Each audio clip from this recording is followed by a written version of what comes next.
তুমি যদি একটু চরিত্রটা হেফাজত করো, বিনিময়ে যদি একজন পবিত্র স্ত্রী পাও, খোদার কসম দুনিয়াটা জান্নাত হয়ে যাবে। যার ঘরে স্ত্রী ভালো তার ঘরই জান্নাত।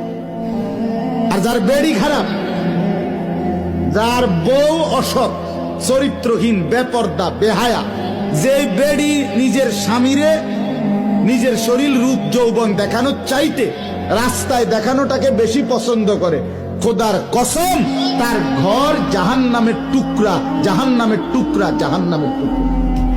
তুমি কষ্ট পাইবা, কবর আখেরাত তো আছেই, দুনিয়ার জীবনেও কষ্ট পাইবা।